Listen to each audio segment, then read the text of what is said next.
పెద్దలు సూచించిన మేరకు ఎక్కువ సమయం తీసుకోకుండా సభకు నమస్కారం అనుకుంటా మొదలుపెడుతూ ఇప్పటికే చాలామంది ఎన్నో విషయాలు చెప్పడం జరిగింది.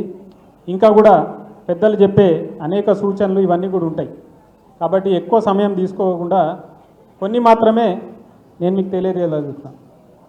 తప్పకుండా మనమందరం ఇప్పటివరకు జూబ్లీస్లో వచ్చిన ప్రతి ఎన్నిక గెలుచుకుంటూ వచ్చినాం.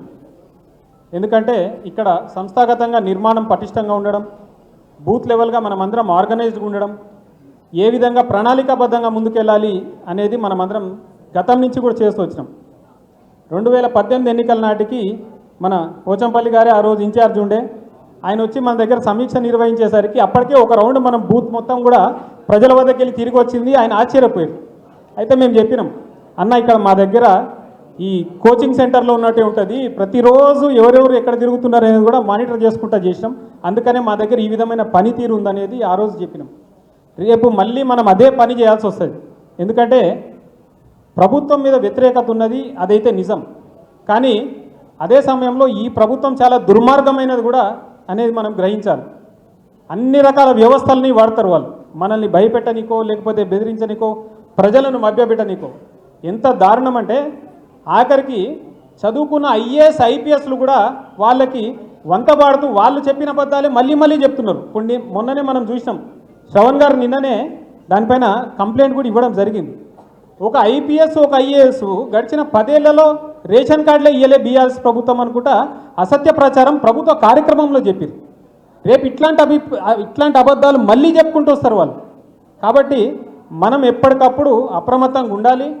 ఇందాక చెప్పినట్టు బూత్కి ఎవరైతే 10 మంది ఉంటారో ప్రతి ఒక్కళ్ళు ఒక 100 మందిని మనం అందరం కూడా మన ఓటర్ల కింద మనం ఓన్ చేసుకోవాలి. ఎక్కడెక్కడ ఇటువంటి అసత్య ప్రచారం జరిగిందంటే తక్షణం వాళ్ళతో మాట్లాడే విధంగా ఒక వ్యవస్థ ఏర్పాటు చేసుకోండి. ఆ 100 మంది ఎవరైతే మనకు కేటాయించడం జరిగిందో ఓటర్లు, వాళ్ళందరినీ వీలైతే ఫోన్ నెంబర్లు తీసుకుని ఒక గ్రూప్ లాగా పెట్టుకోండి. ఇటువంటి అసత్య ప్రచారం వచ్చినప్పుడు తక్షణం మనం ఇక్కడి నుంచి పంపించే నిజాలు ఏదైతే ఉందో ఫ్యాక్ట్ చెక్ చేసి పంపిస్తామో వాటిని తిరిగి వాళ్ళకి పంపించచ్చు. ఎందుకంటే మన దగ్గర ఉన్నది స్వయంగా ఇప్పుడున్న మంత్రి ఉత్తమ్ కుమార్ రెడ్డి మొన్న మాట్లాడడం జరిగింది. మండలిలో సమాధానం చెప్తూ గత ప్రభుత్వం 6,47,000 రేషన్ కార్డులు ఇచ్చింది అని చెప్పింది. వీడియో కూడా ఉన్నది.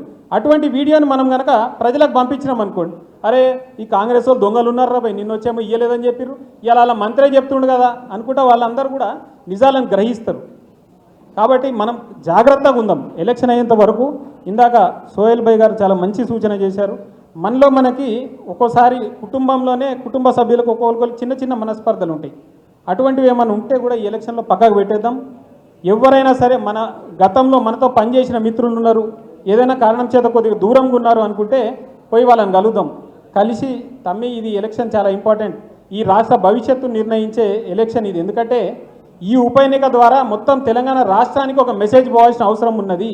ఈ ప్రభుత్వం చేతగానితనం, ఈ ప్రభుత్వం అసమర్థత, ఈ ప్రభుత్వం యొక్క అవినీతి, వీటన్నిటిని ప్రజలు తిరస్కరిస్తున్నారు అనే భావన మొత్తం తెలంగాణకు పంపించాలంటే మనం ఈ జూబ్లీస్ బై ఎలక్షన్నే దానికి ఒక మంచి వేదికగా వినియోగించుకుని కేసీఆర్ గారికి కేటీఆర్ గారికి మనందరం కూడా ఒక బలాన్ని అందించే అవకాశం ఇది అనేది గుర్తిస్తూ మీ అందరికీ నేను మరొకసారి కోరుతున్నా, తప్పకుండా మనం గెలుస్తాం. కానీ గెలిచేంత వరకు మాత్రం ఎక్కడ మనం కొద్దిగా ఓవర్ కాన్ఫిడెన్స్లోకి పోయి మనం నిర్లక్ష్యంగా ఉండొద్దు అనేది మాత్రమే నేను మీ అందరికీ కోరుకుంటూ నాకు ఈ అవకాశం ఇచ్చిన పెద్దలకి ధన్యవాదాలు తెలియజేస్తున్నాను. జై తెలంగాణ.